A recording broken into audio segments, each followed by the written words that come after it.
So what I'll do is, so then if you guys come back, and then I'll go up there and moderate. Here's an interesting question from the audience. So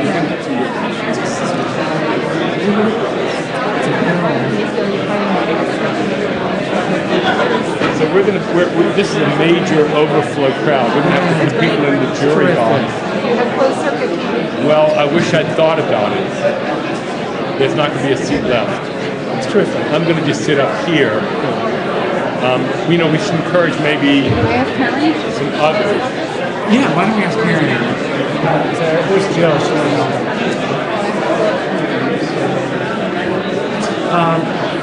How about this? She's worth everything.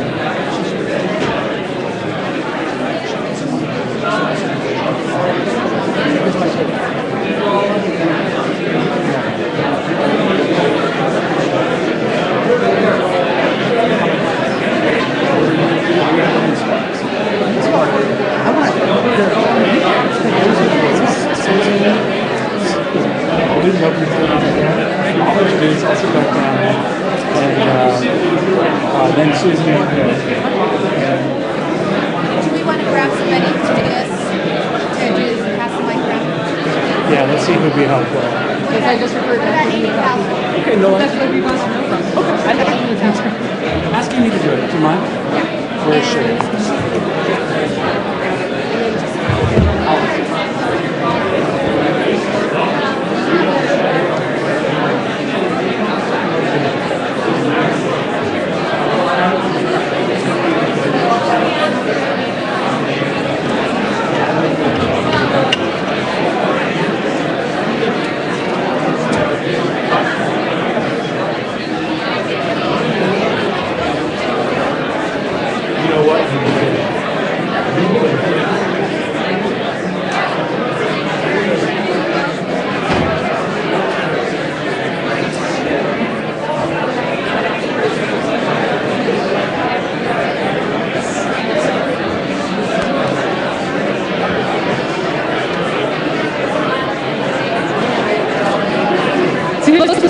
Thing.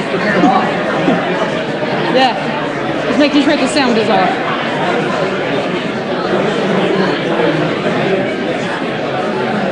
Okay.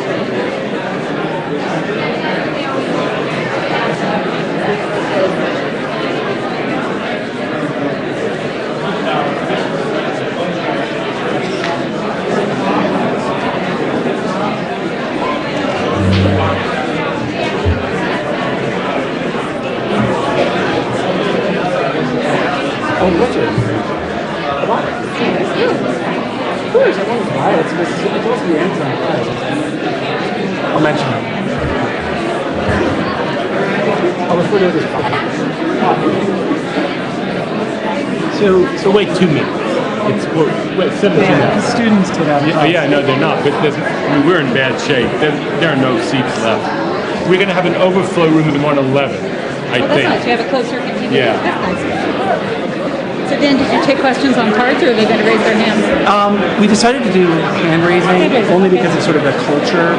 Students are so nice that I'll know. We're such a small school, I'll know. You also know who the outsiders are. And I'll know who the outsiders are, and I'll be able to not. I got burned. 111 is an overflow room. Okay. I mean, I know the First Amendment is near and dear to our hearts. Well, no, that's good. But it's still the First Amendment, and people do cards, and you can sequence them or decide whether there's somebody who's paid one better than whatever. But the culture is obviously more. The problem is our students will be. It's such a different culture. I know. I was speaking at his lunch on Friday, and I said afterwards, okay, they left out for Q&A. Nobody raised their hands. It was finally 2 people did, and that's what Jill said. Nobody's going to questions. But they will stand up with their law students? Some of them will. A few of them will know enough sort of tenacity. Yeah, I sort of got that's my niece and my daughter over there waving. Hi. That's Dan. Oh, I do. They both came in to ski and watch movies and all. So your daughter's on the left? My daughter's on the left, yeah.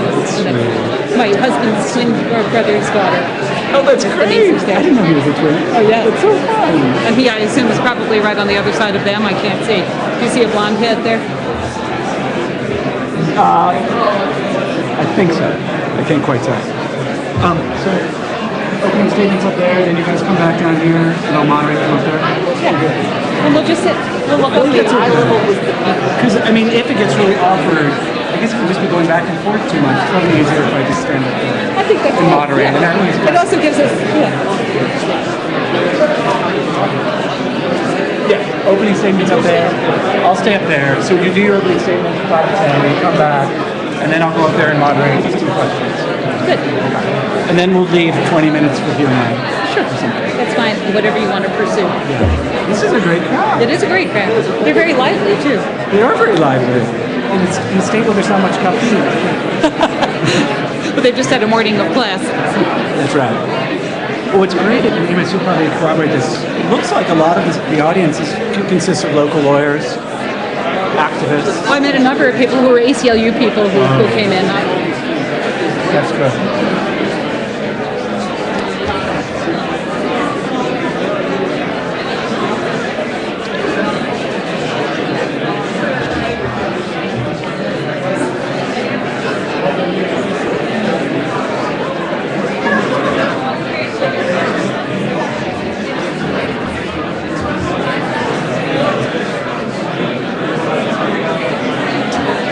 So I don't know if they gave you the background on this, but it's named after a former dean. I never read it for them. This seems lovely. I gather her husband died. The timekeeper.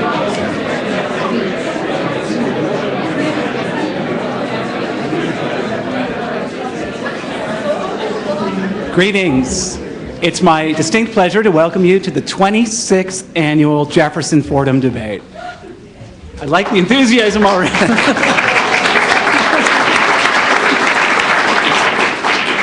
I have the privilege of serving as your moderator today. And before I introduce the enemy combatants, or rather the participants, let me please explain the format and offer some background. The Journal Alumni Association's debate series is named after Jefferson B. Fordham, a former dean and distinguished professor emeritus at the University of Utah, who died in 1994. Prior to joining the S.J. Quinney College of Law, or I guess that was before it was the S.J. Quinney of Law, before joining the College of Law in 1972, he was the dean at the University of Pennsylvania Law School. By all accounts, Dean Fordham was a giant in American legal education. He was particularly renowned for his work in municipal government law and civil liberties. The association is honored to have its debate series carry the Fordham name and legacy because it is synonymous with liberty and due process, as well as for advancing alternative viewpoints. The association hopes this annual Fordham debate will continue to enhance our curriculum. Dean Fordham's lovely and loving wife, Rita, has continued his legacy and is here today as we celebrate the 26th annual.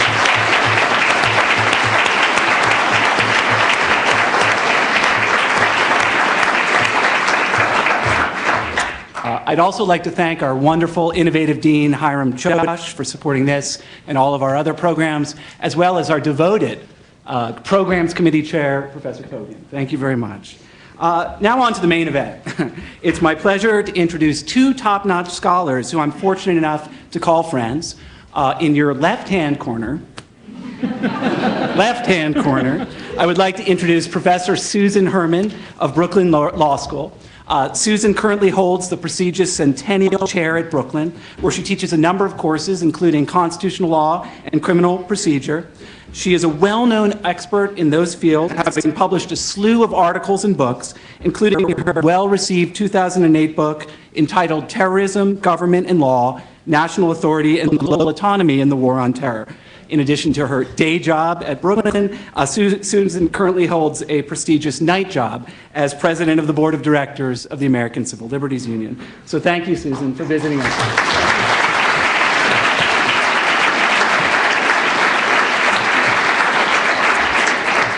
Next, on your right-hand side, I would like to introduce Amos Giora, a professor of law here at the S.J. Quinney College of Law.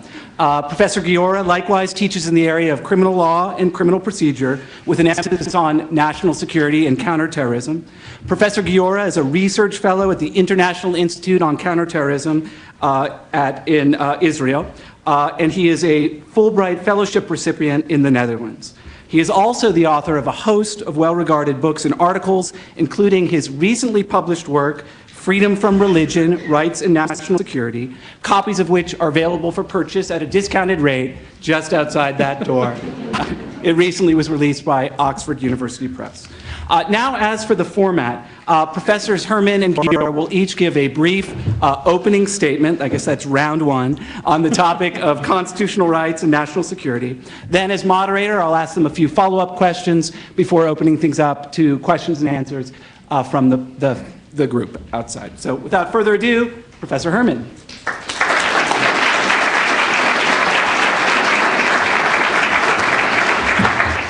Thank you, Dan, and thank you all of you for having me here, including Dean Chodosh and Terry Kogan and everybody else on the faculty. I guess I want to start out, when I became president of the ACLU, people have all sorts of things now that they want to talk to me about.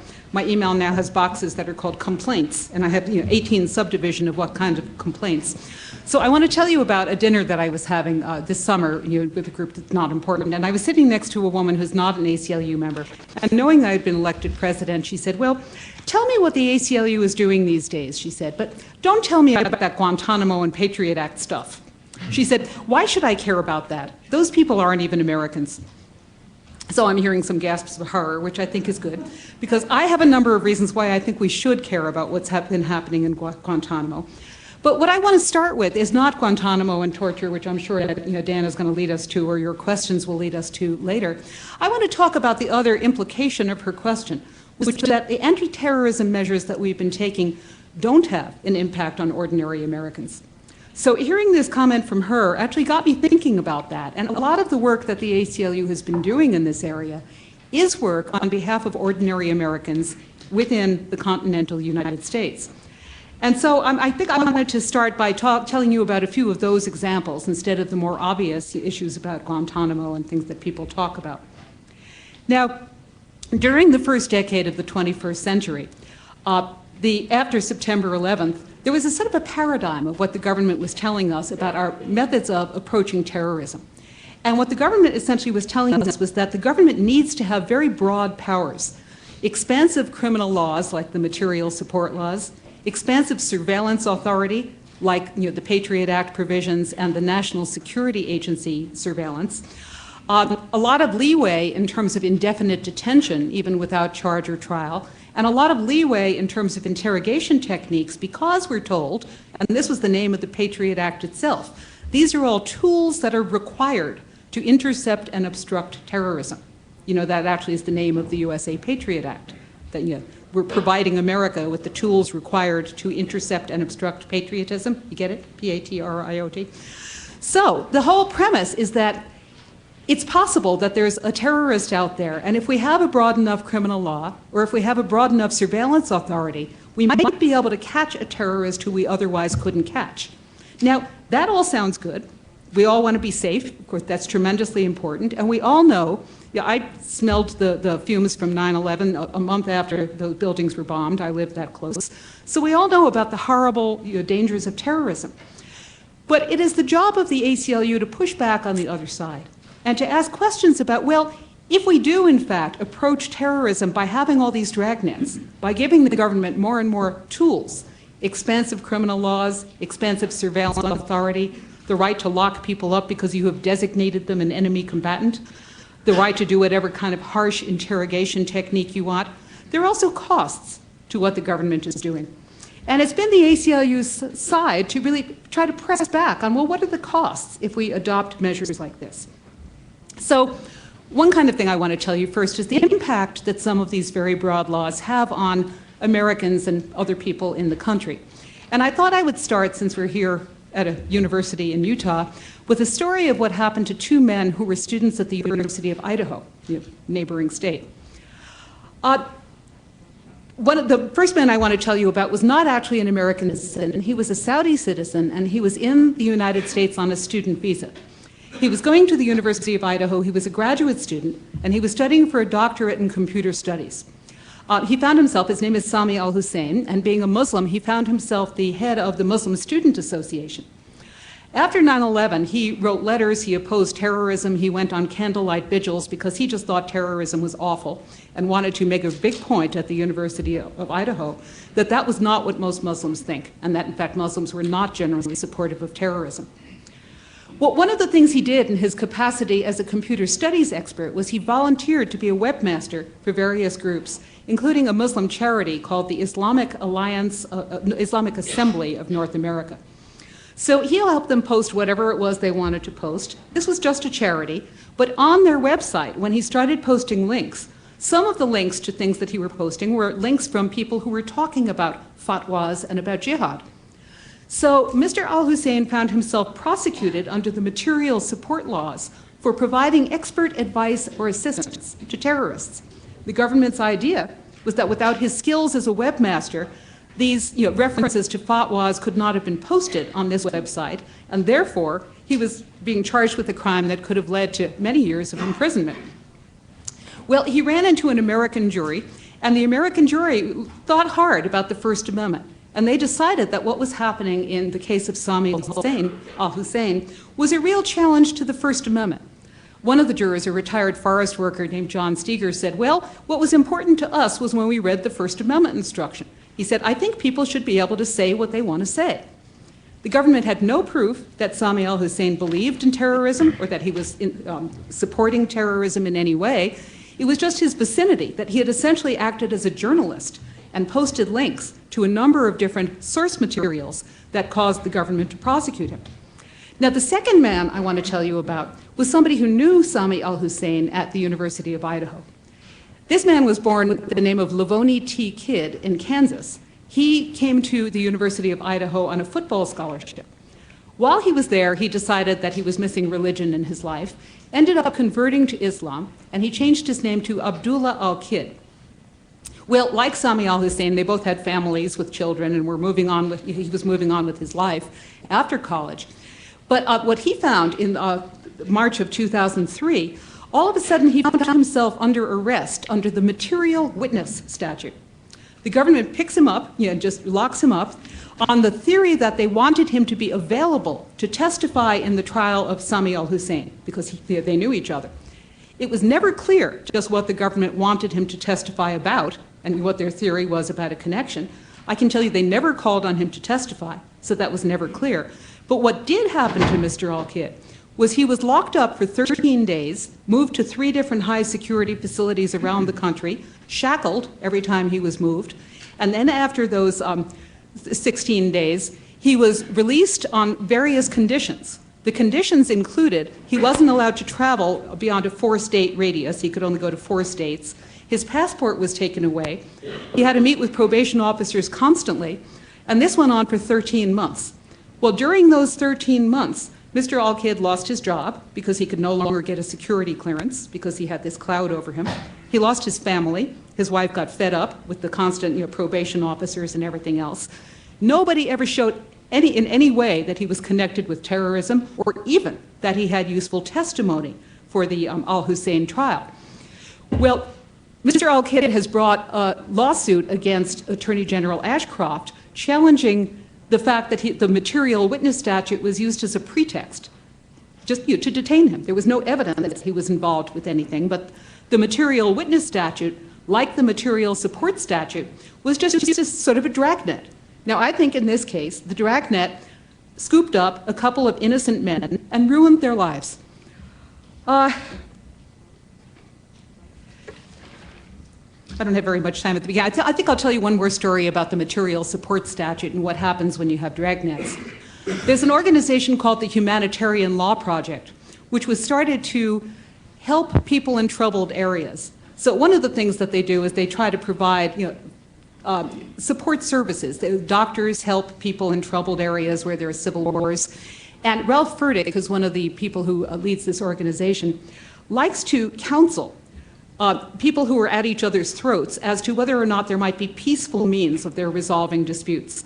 So his organization has been coaching groups like the Tamil Tigers and the Kurds in northern Turkey, who have not been happy with their government and who are sort of, sometimes in kind of civil war and sometimes not.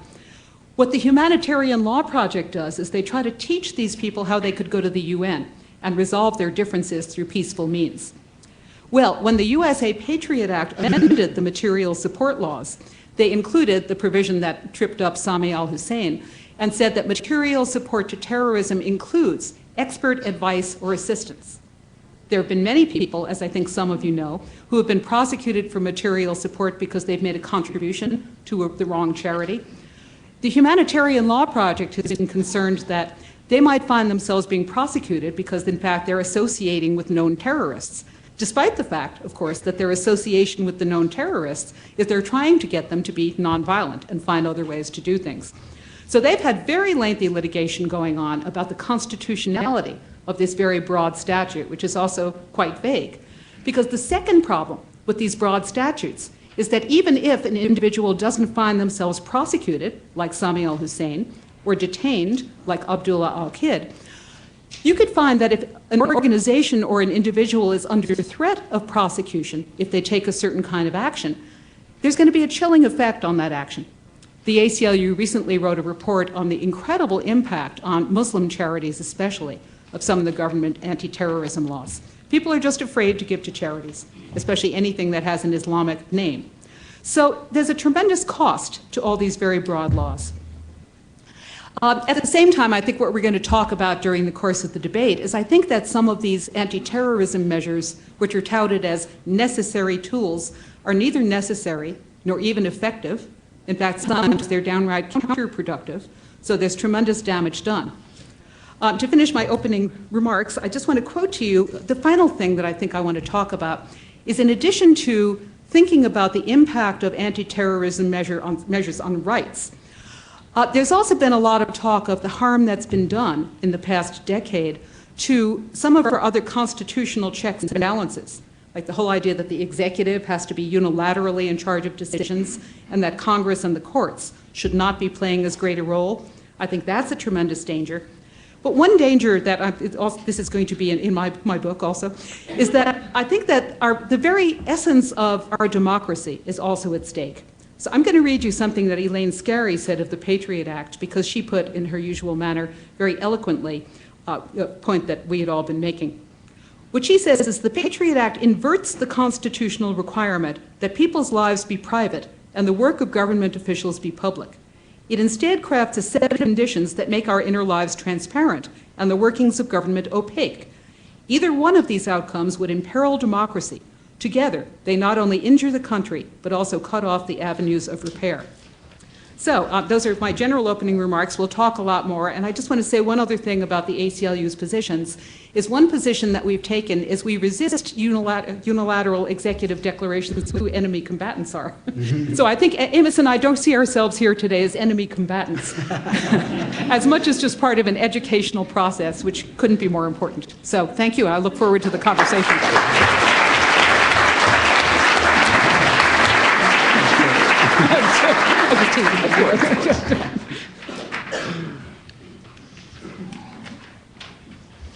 Good afternoon. First of all, I want to thank Professor Hermann for coming out from New York for this opportunity to address us. I think this is simply extraordinary.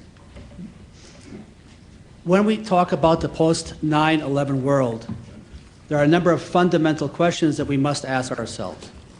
One, what are we in? Is this terrorism? Is this war? Is this criminal? Is there something in the middle? In addition to that, we must absolutely ask ourselves, what are the rights of the individuals who we detain who are suspected of involvement in terrorism? To that end, we also must ask ourselves, what's their status? The fundamental question then is, how do we define? I would say one of the great failings almost 9 years after 9/11 is a refusal of the executive branch, of the legislative branch, and frankly the Supreme Court to engage in a very basic question of defining the terms. On the other hand, we don't have the luxury of saying woe is me, because the bad guys are out there. And so that then means that while engaging in this important discussion of rights and status, we also have to ask ourselves, how do we most effectively and efficiently protect ourselves in the context of constitutional democracy? To do that requires us to identify who is threatening us, not passively but actively. All that is a way of introduction to the book that I wrote that Professor Medwood mentioned, Freedom from Religion. Because after years of speaking with thousands of terrorists, particularly in the Israeli-Palestinian conflict, in the course of my academic research here in the United States and in Europe, I've reached a fundamental conclusion that the single greatest danger to civil society today is posed by religious extremists. Not by religion, and not by moderate practitioners of moderate faith, but by religious extremists. And in identifying religious extremists as the single greatest danger to civil democratic society, I'm talking about extremism in Islam, extremism in Christianity, and extremism in Judaism. Because I'm not an expert in the religions of the Far East, I put that aside, but what I am talking about clearly and directly and frankly are the three monotheistic faiths. And yes, there are extremists in all three faiths who are absolutely dedicated and committed to killing both internal members and external members.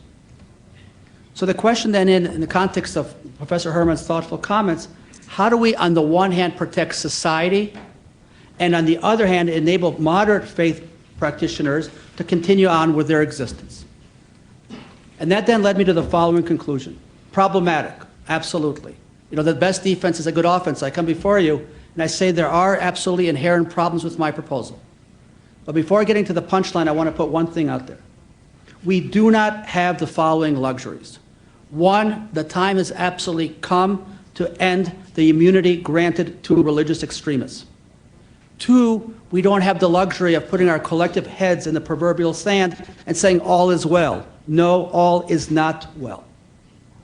So in the context of addressing religious extremism and the danger posed by religious extremists, I propose the following, that when decision makers, law enforcement, have either criminal evidence and or reliable, viable, and valid intelligence information, then we need to proactively engage in a thoughtful discussion about whether or not we should limit their freedom of speech. That is absolutely a head scratcher. I don't have any hair, so I can only scratch my head. In the context of the First Amendment, it is extremely problematic. On the other hand, we don't, I suggest, have the right to not engage in this discussion because the danger is out there. And so if we can clearly identify, be it imams, priests, or rabbis, and particular houses of worship who are clearly endangering civil society, then we need to be proactive. In coming before you and proposing the possible limitation of freedom of speech, I add then the addendum. It needs to be done thoughtfully, it needs to be done carefully, and it needs to be done judiciously. Because one of the fundamental takeaways that I suggest for all of us post 9/11 is that there is an inherent, tragically, overreaction in American decision-making philosophy. If you track American history at every particular junction, when America has been under direct threat or perceived threat, American decision makers overreact. The classic examples would be one, the internment of Japanese Americans after Pearl Harbor, and two, many of the actions taken by President Bush in the immediate aftermath of 9/11. So that's bad. On the other hand, precisely because there are clearly articulated threats directed against all of us, not only in this room, but all of those who are watching us in cyberspace. We today need to do the following. One, to act proactively to minimize the threat, and to do so in the context of the United States Constitution. Not to act and or to engage in excess, at the end of the day, does the following. One, it means it leaves us unprotected on two different levels. It leaves us unprotected physically in terms of security, and it leaves us unprotected in terms of violating our constitutional rights. But as important as freedom of speech is, as important as freedom of religion is, we also have the right to live. And I would hope that one of the things that we can address in the context of this next hour, thanks to Professor Hermann and Professor Medwood, is how do we balance? Some people, for instance, my friend and Dean Hiram Choda suggest to use the phrase maximizing rights. That may well be correct rather than balancing. But whichever we want to go with, maximizing or balancing, we absolutely have to articulate, one, that there are threats, and two, we must take proactive steps to minimize those threats. And precisely because I come before you and suggest that religious extremism presents the greatest single danger today to democratic society, that is the most important threat that we must address. Not tomorrow, today. This is in many ways a clarion call for action. Thoughtful debate, not panic debate, not excess-based debate, but thoughtful debate amongst thoughtful people. And the fact, frankly, that there are so many of you here today tells me just how important this discussion is. I can only hope that Professor Hermann and I can advance the ball. Thank you.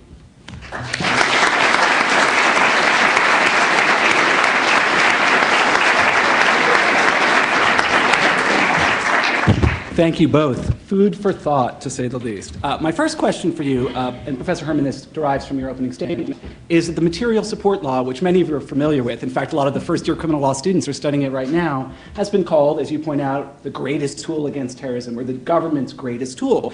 And the question is, first, Professor Hermann, assuming that you think it's a tool that's been used unwisely, is that due mainly to the breadth of the statute or to the lack of prosecutorial discretion? And then, Professor Giora, I'd like to get your thoughts as well on that question. Well, part of the problem is certainly to me is the breadth of the law. The Patriot Act expanded a material support law that already existed by adding the words "or expert advice or assistance." And that was one big battleground in litigation, whether that was just taking it too far and making it too vague. So I think the wording of the statute itself is certainly a problem. A second problem, which I think is encompassed in not just the breadth of the statute, but in the law itself, I'll tell you another story. There's a woman named Roya Romani who was a refugee from Iran, where she had been fighting the current government. And she got herself so unpopular with the current government that she emigrated to the United States and had such a compelling case to make that, in fact, she would be subject to retaliation if she went back to Iran because she had been such a strong opponent of the current regime there. She was granted political asylum. Well, while she was in this country, she still cared about Iran, so she continued to work through an organization that was the chief organization opposing the current fundamentalist government, the PMOI, and making contributions and trying to help them out. She found herself prosecuted for material support to terrorism because that organization had been put on the government's watch list. So part of the way the material support law works is that organizations can be put on the government's foreign terrorist organization designated list. What Roya Romani discovered is that once an organization is on the list, if you're prosecuted for giving money to that organization, all the government has to prove is that you gave money to that organization. She said she and her co-defendants, a number of whom were American citizens, said they thought they should have the right in court to contest the designation of this organization. They didn't think it was a terrorist organization. They thought the Secretary of State had really gotten that wrong by not understanding internal politics in Iran. Well, what she was told, and this was litigated up through the Ninth Circuit, was that she was not permitted to raise that defense. Okay, so to me, it's not just the breadth of the law, but the procedure. We don't know a whole lot about the criteria that are used for designating foreign terrorist organizations any more than the no-fly lists. There are mistakes. There have to be mistakes. And all of this happens in secret. Prosecutorial discretion, I'll just say a word about. Part of the what we heard during the Bush years was we just have to trust government. Because once we have these laws, we have to trust that not only do we need these tools, but that the government is using the tools wisely to protect us. What's happening behind the curtain, however, is we don't really know how those choices are being made. Certainly the government makes good choices and comes after people who they should be charging with terrorism crimes. But when you have these powers that are exercised in secret and that are so capacious, abuses do occur. And there's been a lot of mission creep. The ACLU has had reason to be concerned about the material support laws being used and designations being used against people who are just politically active. Kind of retaliation for First Amendment exercise, possible profiling against Muslims. So, I think both, a combination of both. Let me introduce one new idea, which is that at least in terms of the law itself, the Obama administration so far has taken the same position as the Bush administration. So this isn't just history that we're talking about. There's a case pending in the Supreme Court now about the Humanitarian Law Project case, about the extent to which the material support laws are constitutional. And it was brought there by the Obama administration, which disagrees with the limitation that had been created by lower courts. Thank you. I think the Patriot Act is a classic example of what's wrong with creating legislation in the immediate aftermath of an attack. Because one of the principal questions we always have to ask ourselves is, what's the point of legislation? What is it really seeking to do? In that context, it's also really important to, going back to what I said earlier, to clearly define, not vaguely define, but clearly define terms. So this term material support is one of those terms that we all use, I think, without concisely defining it. And if you don't concisely define terms, then it is inevitable that the executive branch will take that and run with it to its advantage, whatever to its advantage means. There is also an absolute need, if you're going to legislate after an attack, to articulate clear criteria. And so by way of personal example, I for 20 years had a seat at the table of operational counterterrorism in Israel. And the occasional failure to clearly define the goals, the missions, the purpose of a particular act means that we will have executive excess, particularly in the context of a unitary executive. And so I think here we are 9 years later. In many ways, what we need to do as a society is to ask ourselves, what was the point of the Patriot Act? Was it really necessary? How do we really define its effectiveness?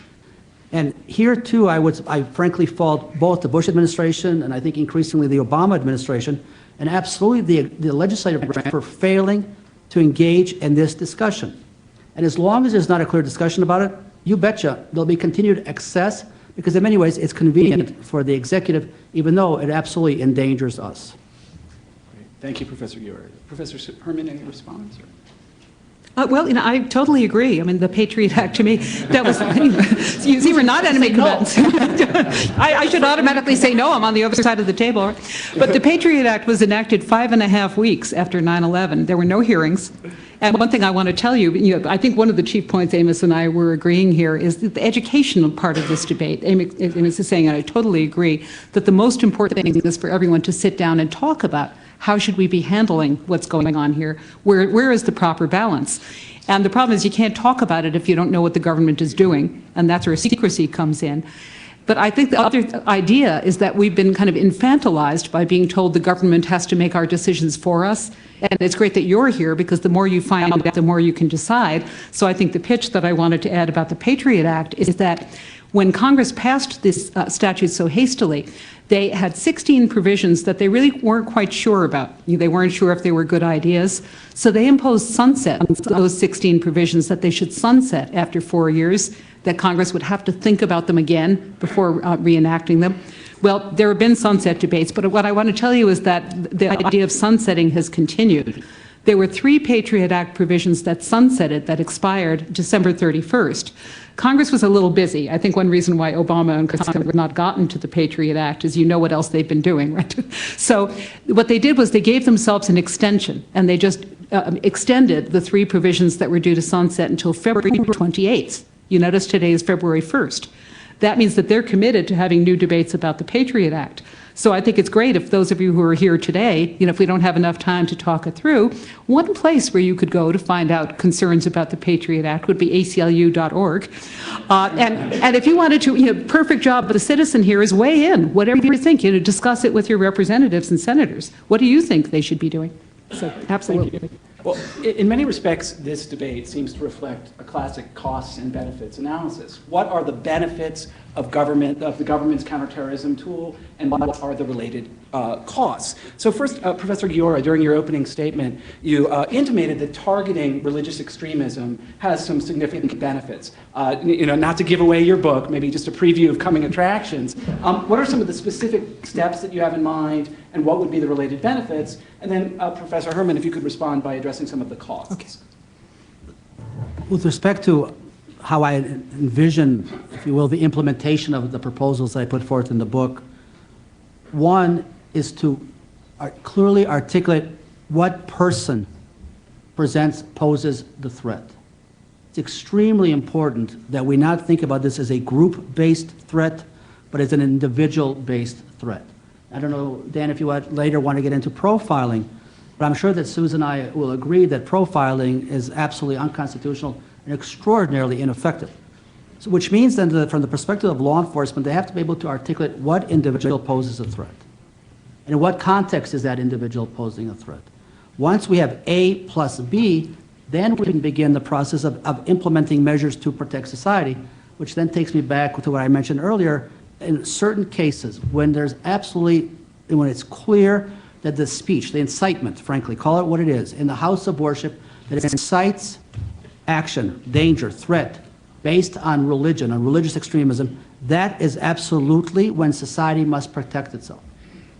What I, in many ways, recommend is a re-articulation of Brandenburg. I suggest that we not wait until fire in the theater, because today, in the context of religious extremism, there is already fire in the theater. So what it means is to step one step back, if not two steps back. Is that problematic? Of course it's problematic. On the other hand, to continue to allow the fire in the theater when we absolutely know that religious, extremist faith leaders are calling for action in the name of God against internal and external members alike, we don't have the luxury of waiting.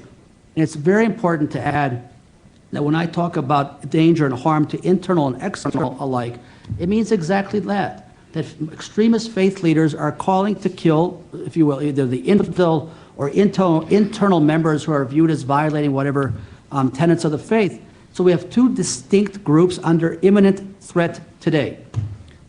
One final point, it really troubles me, this immunity that we grant religion.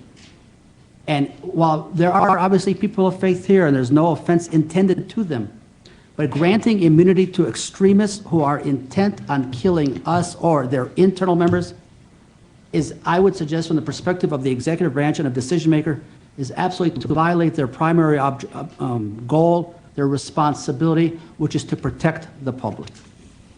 Thank you. Okay, let me start with points of agreement. I also agree that religious speakers should not be immune. And in fact, they're not immune. What the Brandenburg test says is that if you have somebody who is promoting imminent harm, if they intend to be promoting imminent harm, and if there's a likelihood that their audience will go out and act what they're saying, those people can be prosecuted. So in fact, if you have somebody who's advising their followers, a religious leader advising their followers to go out there and kill people, those people can be prosecuted. Now, where I think I disagree in terms of the costs is what Amos is discussing in his very interesting and provocative book, is he's discussing applying a different First Amendment standard to religious speakers. Now, I have a real problem with that, and my problem begins with the First Amendment. The first thing in the Bill of Rights that says is not only about the importance of freedom of religion. It begins, Congress shall make no law. Congress shall make no law limiting the freedom of religion. Now, if, as Amos is saying, we're trying to identify which individual people are likely to be a threat to us and lowering the First Amendment bar so that we can step in and get those people, first of all, that to me is another dragnet. We could get the wrong people. But more importantly, it means we're putting government in the position of valuing people's speech. Amos says in his book that religion can be very valuable and should be celebrated when it makes a positive contribution to society, but that when it's having a negative effect, it should not be tolerated or privileged or immunized. Now, I think, again, who's going to decide that? By what standards? Once the government is in the business of saying, this is not a useful religious thing to say, here are the leaders we're picking out and singling out for a different standard. Here's the particular kind of speech that we're saying we don't even need the Brandenburg standard to be protective of speech. We just want to allow the government to go after that. My second problem, in addition to feeling that the government's nose should not be in that tent, that the Brandenburg test says people should be able to speak. What's a good thing for religion to do is a matter of individual conscience. Is I think I have what law students will recognize as the slippery slope problem. Well, if you say religious extremists are a danger to us and therefore we should not allow them to speak as much as we allow everyone else, well, where does that stop? In American history, the people who have done most harm through their speech have not really been about religion. The Ku Klux Klan, our homegrown terrorists like Timothy McVeigh, they're not religious extremists. So if you accept Amos's proposition that people who are dangerous to us, we should be permitted to prosecute and keep them from speaking because they're doing harm by their speech, I don't see why you wouldn't then extend that principle to the Ku Klux Klan or other groups that are saying antisocial things. The final comment I want to make about this, because I think it's a really just interesting question to me, is that Amos's book focuses not only on the United States, but on 4 other countries, Israel, Turkey, England and Netherlands, okay. So what I was wondering, thinking about this, and I was actually at a panel last week which had a lot of French people and different people from different countries, is whether in fact there are or can be universal standards about where limits on speech would be appropriate. In the panel that I was on, there were people who were defending laws in Germany that prohibit Holocaust denial, laws in France that prohibit the wearing of a burqa. And different countries have very different standards, so I think I think it's a really interesting question to debate, but I'll tell you a little anecdote. I had some people from Dutch television came to interview me after Geert Wilders, who had been a member of parliament in the Netherlands, had said horrible, hateful things about Muslims, really obnoxious, nasty things.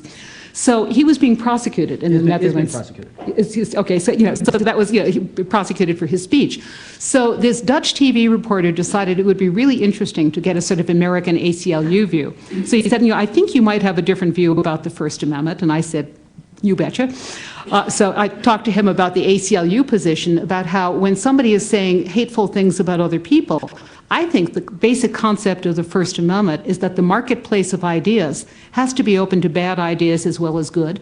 And it's hoped that by talking about everything, the better ideas will emerge over time because you can challenge the bad ideas, and that by burying them, you may be causing them to be more harmful, that the First Amendment is like a kind of a safety valve. So I talked to him about this, and we were talking quickly. As you can see, I can talk fast. Because I was about to have my constitutional law class in 5 minutes. And on a whim, I said to him, hey, would you and your cameraman like to come to my constitutional law class? You can see what the students think. So much to the Dutch TV person's amazement, we threw open the question to our class, do you think that a prosecution would be appropriate of this person? Well, this is very controversial in the Netherlands. There was no dissent in my class. I had somewhere around 100 students who said, of course you can't prosecute people for what they say. And the Dutch people were very surprised. So I really wonder the extent to which I understand it would be desirable to have international standards in light of the internet, but I think that our idea of the First Amendment is culturally contingent on who we are. So, yeah, I want to actually follow up Susan's point about the Netherlands and recount a story as I was writing the book that occurred to me in the Netherlands. I was on my way to having dinner with the vice mayor, or the mayor of one of Amsterdam's 13 sub-districts. He is the Islamic mayor of the Islamic sub-district in the Netherlands. So we were on our way. The person who was arranging my visit was taking me to dinner with him. His last name is Marcouche. And we got to this restaurant. As we were about to arrive at the restaurant, I was told that a fatwa had just been issued against him because he had, in the previous evening, said on Dutch TV that Islam must come to grips with homosexuality. And for that, he had a fatwa issued against him, and the first person he was going to meet with is me. And I was asked, do I still want to meet with him? And I said, yeah, of course. Closed circuit television. We arrive at the restaurant, which is an absolutely beautiful Lebanese restaurant in Amsterdam, and he's obviously smarter than me because we sit in such a way that with my back to the window, and anybody who's been involved in operational counterterrorism like me knows, first rule in this business is never sit with your back. So first thing I do is I call my wife and I say, this is absolutely totally surrealistic. Here I am in a Lebanese restaurant with this guy with my back to the window, and there's a fatwa against this guy. So once we get beyond the small talk, I said, well, how you doing? He says, terrible. And he says, let me tell you why terrible. He says, because when he put the guy who put the fatwa, issued the fatwa against him is Amsterdam's leading extremist imam, a guy named Darwish. So Marcouche, the mayor, tells me when Darwish issued the fatwa, he knows that someone in his audience will understand exactly what the significance of it is, which in the context of speech, and my recommendation to limit free speech in this very particularized context of religious extremism is precisely because somebody in the audience of the religious extremist faith leader knows exactly what the faith leader means. The following day, I was invited to a conference that was sponsored at the University of Leiden, so I could present the book as a work in progress. And there were 50 to 100 academics there, and I said to them, how many of you have seen the story about the fatwa, which was in the front page of the paper? And no hands went up. And I said, listen, I don't read a word of Dutch, but I know enough Dutch to know the banner headline in the paper is fatwa. So I said, let's do this again. How many of you have heard about this? So, two and a half hands go up. And I said, well, At the risk of offending my hosts immensely, because they organized this conference for me, I said, I find this extraordinarily troubling. Because you know that a fatwa was issued against Marcouch. And we all know that somebody potentially, conceivably understands what the responsibility is of the extremist faith believer. Because it's exactly what the extremist faith leader wants them to do. So then I got this long answer about, quote, I have to understand the context. And I said, I absolutely refuse to understand context. Because I understand a threat. And I understand a viable and valid threat. Did I make any friends at that conference? Probably not. But I think that once, if you undertake a project like this, because I think I have something, to suggest to all of us, that it means that you have to forge ahead. And so in many ways, the whole idea of being passive and agreeing with the idea of context, I think is absolutely wrong. Susan, of course, is right that there are dangers to this proposal. The idea of universal standards is an interesting idea because particularly in the age of the internet, what is important is to frankly look the threat in the eye. Once we do that, we can have a long discussion about how to address it, but we must understand and recognize the threat. Thank you very much. A follow-up question related to this issue of the boundary between the proper allocation of resources to fighting religious extremism or extremism of another sort, as Susan mentioned, and what constitutes religious profiling. And specifically, I'd like to talk about airline security. So Susan, this one's for you. In the aftermath of the failed underwear bombing attempt on Christmas Day, what do you think about some of the proposals that have been out there, or some of them have obviously existed before the incident, no-fly lists, scanners, and the like? And then Amos, of course, I'd love for your response. Well, I think where I want to start is by picking up on what Amos said about the Patriot Act. I think we have, as a country, a history of overreacting to things that have happened in a way that is often very short-sighted. And here's a place where I think Amos is all for. We really have to discuss things more. We have to figure out things and not just act in response to a particular thing that surfaced. So let me talk about the different proposals. There's the whole body imagers. There's a great deal of controversy. A lot of experts will tell you that they're just not effective. A lot of the British experts say that, in fact, the full-body scanners would not have revealed what was in this guy's underwear, so it didn't even solve the particular problem that was just coming up. They are quite intrusive in terms of giving an image of your entire body. There's an alternate technology, which maybe you know more than I do about, Amos, the trace portal detection, which in fact can find traces of explosives without doing the whole body scan. But I want to get into, Dan was talking about the costs, the balancing idea. We've seen maybe two different figures, but the figure that I read was that the full body scanner costs, the machines cost $170,000 each. Now, if those are going to be effective as a way of preventing people with the explosives in their underwear, even if they can do that, from getting onto airplanes, you'd have to have one not only in every airport, but really every gate, so that everybody would go through them. Now, I don't even begin to know how to do the math, plus then you need to have the people who are operating them. So, is this a good use of our resources, or are we setting up a kind of a false Maginot line? Okay, now we're safe, we protect against the terrorists. What we did the last time when Richard Reed had a bomb in his shoe is we make everybody take off their shoes. Okay, so, should everyone take off their underwear? Is that the right reaction this time? I think that depends on who. Well, there's that discretion again. Who do you want to take off their underwear? So, May the record reflect that Amos wants to take off his underwear. The title should be "Taking Off Your Underwear." Right. So, so there's number one. It's, we're always looking at the particular thing that just happened, and we really want the magic beans. We want something that's just going to keep us safe, but it's really not realistic. So I think instead of spending all this money on full-body scanners and things like that, I think we would be much better off addressing the actual source of this problem, which is the failure of intelligence agencies to connect the dots. We have all the information. It's not like you need more surveillance. This guy's father said he's a danger. There were all sorts of reasons under the criteria that we have. He could have been on the no-fly list. It was just the dots were not connected.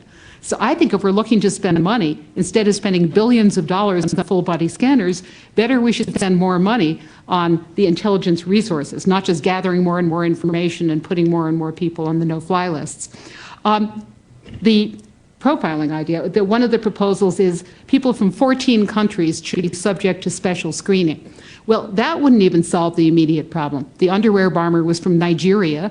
The shoe bomber was a British guy whose father was Jamaican. We again have all these homegrown terrorists. Jose Padilla was Hispanic American. So, it's also, terrorists can adapt to this. Once you tell them we're screening people from these nations or we're screening a particular kind of person, it's pretty easy to adapt and work around. So I think that's another thing that's ineffective and that is very costly in terms of singling people out, which is maybe something that we could talk about later. So I think I'll stop there and not address the others. Thank you, Susan. Amos? Right. So technology is not the answer. And intelligence may be the answer, perhaps. But the real answer is something fundamentally different.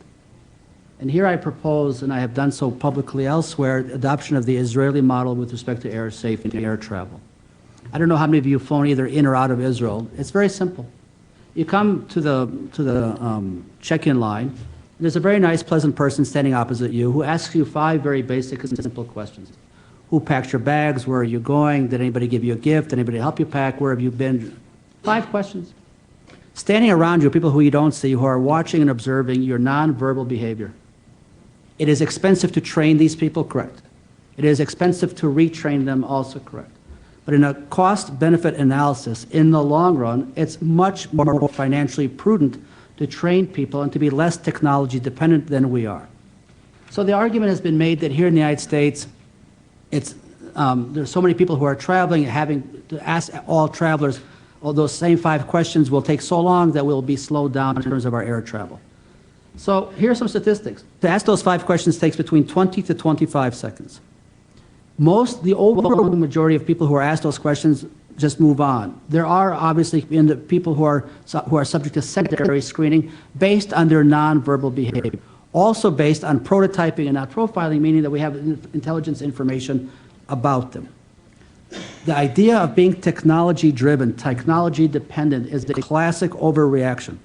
I take us all back to December 26th and December 27th, a day or two after the Christmas Day bombing. The following orders were issued by TSA. 1, an hour before the plane lands, we'll take your blanket from you. Rule number 2, we'll take your pillow from you. And rule number 3, we'll black out the TV monitors that we all have today because so you won't see where you are. So once the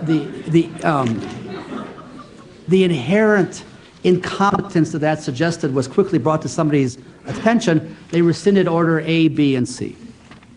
So those of us who fly a lot all know, indeed, we take off our belts, we get up in the morning to get undressed. But if you think about it strategically and not tactically, we here in the United States have to fundamentally re-articulate how we are going to go about protecting air safety, airplanes and air travel. The wisest recommendation I can make to this audience today is, with all due respect to the machines, whether they cost 170 or 190, they're not the answer. Technology is not the answer.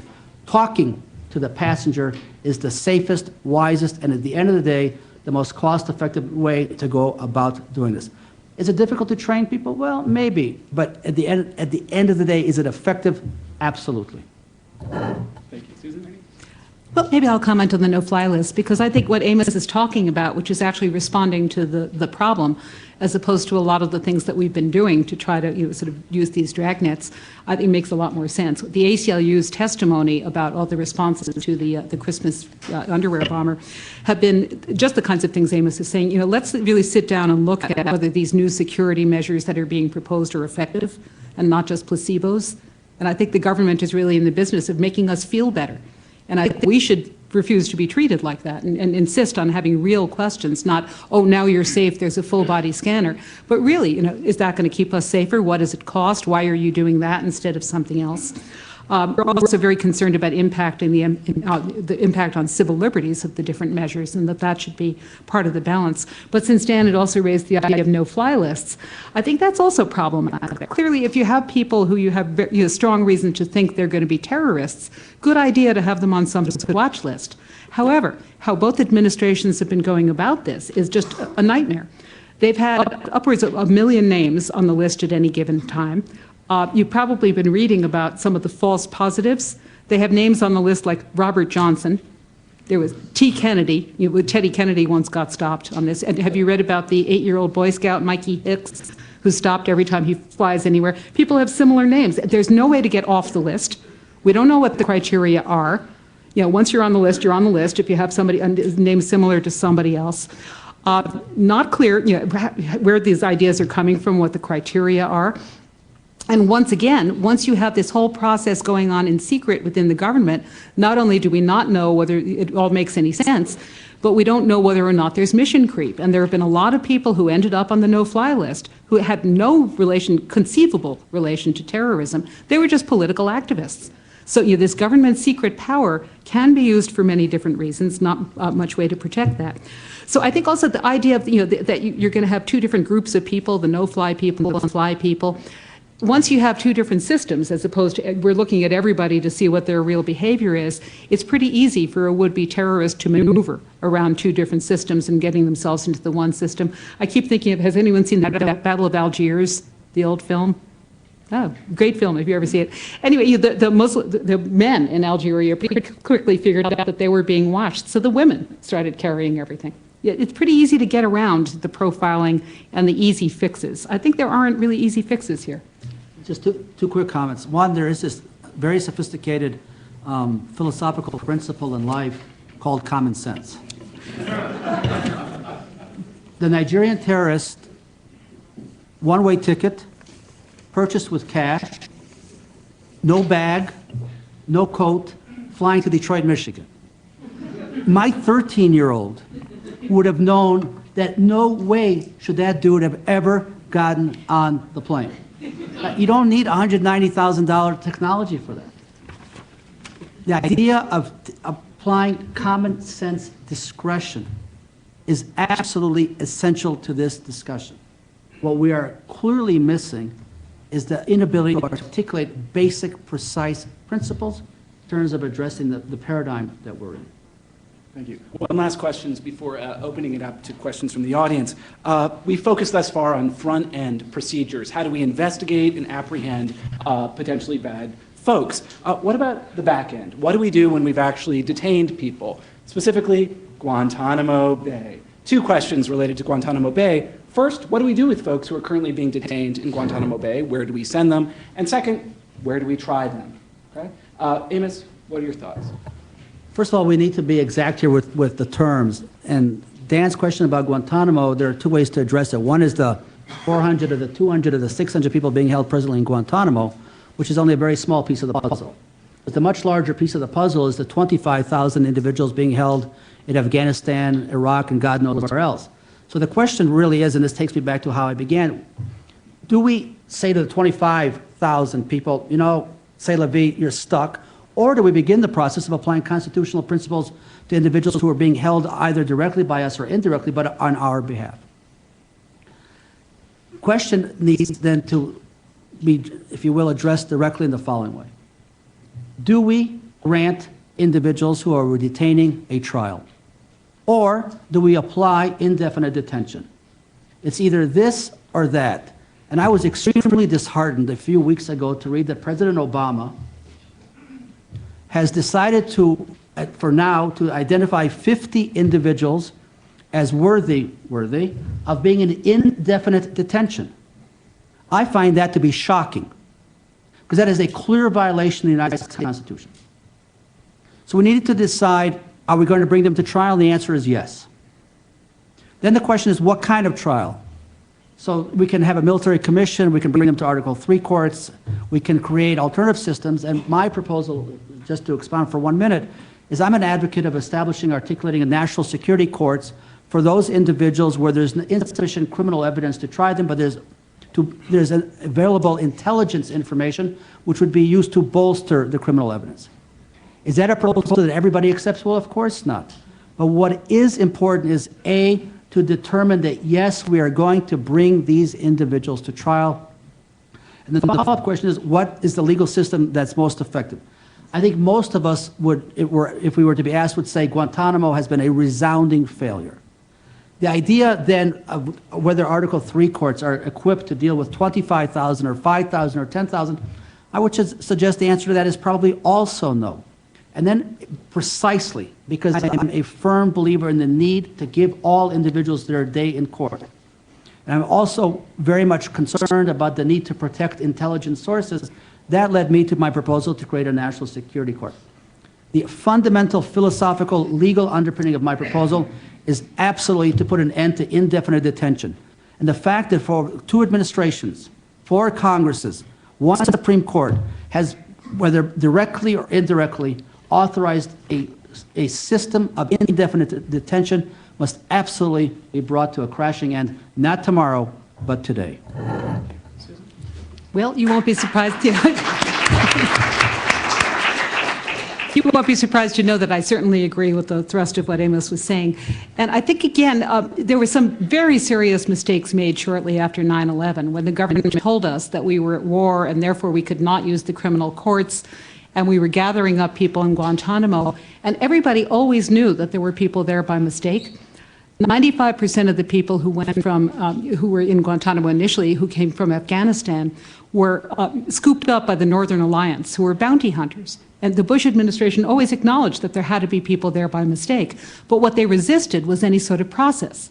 Now, because they were resisting process and thought that they could just preventively detain people because they made up this kind of hybrid war and criminal model, they're the ones who put President Obama into the fix he is in now. They didn't gather evidence to bring prosecutions against these people. And I think if you talk to a lot of people in this country, they'll say, well, this is terrible. How can we release terrorists at Guantanamo? Yeah, and if we don't have enough evidence to try them because it was just hearsay, we don't have reliable evidence, or we don't have enough admissible evidence to try them because the evidence against them was beaten out of them or waterboarded out of them. How can we release these terrorists? Well, I think the question to ask is, how do we know they're terrorists if we have no reliable evidence against them? So as you know, as Amos was saying, it took the Supreme Court to say to the administration, there has to be something like due process at Guantanamo. After 3 or 4 cases in the Supreme Court, Guantanamo detainees were allowed to bring habeas corpus petitions in regular court. And the judges in the District of Columbia, who are not particularly liberal bunch, there are a lot of people appointed by either of the Bushes, the judges who have been seeing the quality of evidence against the Guantanamo detainees have been pretty horrified. I don't have actually a current count, but they've seen something like 30 cases, and in 27 of them they said, that's the evidence you have? That's it? You've been locking this person up for 7 years? So to me, the bottom line, much more important than the physical location of the trial, it gets to a matter of bedrock principle. William Blackstone, who as you know was very influential on our framers, once said, we need to let 10 guilty people go free in order to avoid convicting 1 innocent. Well, the statistics on people are now beginning to study the people released from Guantanamo, and out of the hundreds who have been released, there may be 1 or 2 who actually have now involved themselves in terrorist activities. But that means that at the very best, we were locking up 95 people or 99 in order to avoid 1 guilty. Now, to me, that's a moral question to me: is can we do that? And Constitution or not, some people say, well, those people aren't even Americans. They don't have constitutional rights. Well, they do have international rights. And I think more importantly, Guantanamo has always been about who we are as a nation. And to me, a lot of civil liberties really boil down to the golden rule. I think it is immoral to lock people up for years and years and years because they might be terrorists, even though you have no particular evidence to show that they are, because we sure wouldn't want that to happen to us. Thank you. Brief response? Yeah, just really brief. I think in many ways what is the thrust of both Susan and my comments here is the following. We must have particularized, person-specific counterterrorism. There is absolutely a need to have operational counterterrorism. It must absolutely be based on constitutional principles. Where we may disagree is, this action or that action, but it's absolutely essential that counterterrorism in the United States be based on the Constitution. Could I actually add There's a one? just need for absolute due process. There's a need for principles. There is also a need to identify who threatens us and to act against them and them alone, not broadly, but specifically. And that is what has been missing clearly over the course of the past 9 years. I just wanted to add one more comment, because this is also, what's within the Constitution or not, or the particular responses. But I think we're also talking about a great American tradition of principle here. When the ACLU decided when the military commissions were proposed, Yeah, the particular iteration of military commissions there was really pretty terrible. The process was awful. I'll tell you one small anecdote.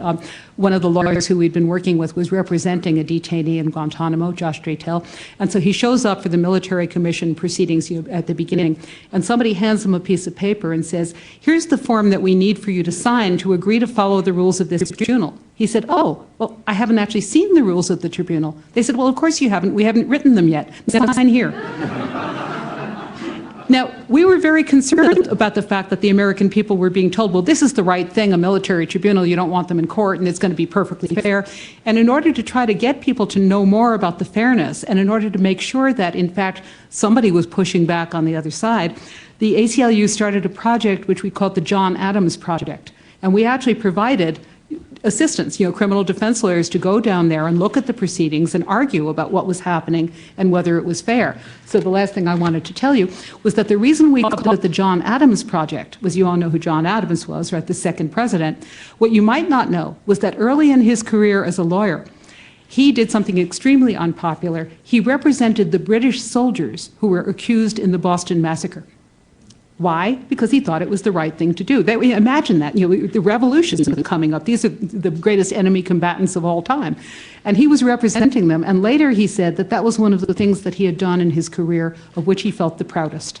Great. Thank you, Susan. Wonderful. Since I've already written down the rules of this tribunal, I promise that some of you would be able to ask questions. Just a few brief questions before Dean Chodosh concludes. So would anyone like to ask a question of our, not enemy combatants, but our participants? Yes. I think it's interesting, this is billed as a debate, but I think that would have loved to have either of the presenters in the room when the Patriot Act was being drafted. And I'd just like to make a couple of comments, following up on the idea of common sense that I think that are important about terrorism. One is I think that we talk about the threat in ways that are divisive so often. Half of the American people don't agree with what the Bush administration is doing. Almost 80 to 90% of Europe, I think, doesn't agree. And when your friends are so strongly opposed to you, I think things should be thought about. And here are a couple of reasons I think that it caused a lot of people concern. How great is the threat of terrorism? John Muhammad, one man, killed nearly a dozen people with no support near Washington, D.C. Another man with a gun in Ohio was able to shoot at 30 people on the freeway, not caught, no support. It can go on and on. Now, if there are thousands of people willing to do anything to attack us, then how much destruction would we expect? And along that line of how broad do you start making the net when you expand it into speech? Speaking of guns, Charlton Heston said, "From my cold, dead hand." And that, to me, is a call to terrorism. If you apply a law to me, I will fight you to the death with a gun. And are we going to lock in Charlton Heston? Cat Stevens. Do you have a question for the I appreciate your views, but would anyone like to respond? It's a Planet of the Apes around here. Well, I mean, really quickly, because we don't have a lot of time and you want to get some more questions. One of the important things we haven't really discussed here is how do we define terrorism? So there are 200 people in the room, there are 500 different definitions of terrorism. But I suggest that terrorism is the following. It's an attack by an individual and or by a group intended to advance a cause, 4 causes: social, political, religious, and economic. Intended targets are civilians. The means to achieve that is by killing civilians to advance any of those 4 causes. But we could have a long discussion with this gentleman about what is terrorism, which is a really important question. Next slide. I'll defer to more questions. Perfect. Any more questions? Yes, Josiah. Yes, I'm interested in Professor Herman's response to the idea of setting up a dedicated national security court as opposed to trying detainees under 24 security. Okay, I think that it's not necessary to have a national security court. The federal courts have done a very good job at terrorism trials. There are, some of you may know about the Classified Information Procedures Act. There are a lot of federal methods for taking care of confidential information. Federal prosecutors have done a great job. And one reason why I think Attorney General Holder thought it would be a good idea to hold the trials of what they call the high-value detainees in Manhattan is that the Manhattan U.S. Attorney's Office has shown a particular expertise at convicting terrorists. I think one thing I want to say gets back to what Dan was saying at the beginning, what Amos was saying about what's the nature of what's going on here. Because I think the idea of a national security court and the idea of military commissions and a lot of the other, let's create a new system to do something, are based on the idea that this is a unique kind of problem. And I think that's not really right. There's one thing I want to tell you about which is really interesting. There was this group called the International Commission of Jurists just had a project that they came out with a report within the last number of months by what they called the Eminent Jurists Panel. And this was chaired by Arthur Chaskelson. It was a group of 8 people, Mary Robinson, former president of Ireland. And they went all over the world and they interviewed countries that had changed their laws in some ways in response to terrorism. And what they found after going to the United States, Israel, Argentina, Ireland, they were all over the place, was that almost uniformly, countries that had changed their laws and created jury-rigged procedural systems to deal with the problem of terrorism were sorry afterwards.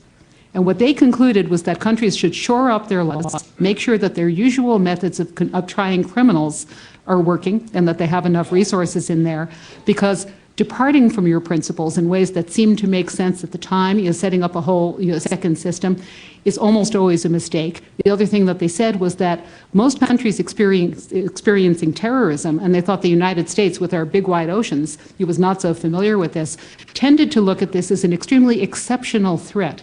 And they thought, if you look at the long view of history, that it's not that different. That essentially what we have here is criminals who can be prosecuted as criminals. The idea of the Geneva Conventions and prisoners of war take place only in a context where we are not permitted to prosecute for crimes prisoners of war, because those are the rules of war. This isn't a war in that sense. We are permitted to prosecute terrorists, and we should do so. Thank you. In the interest of time, Amos, you're willing to rest on your brief? Okay. So without further ado, Dean Chodosh, and thank you to both of you for joining us. Thank you.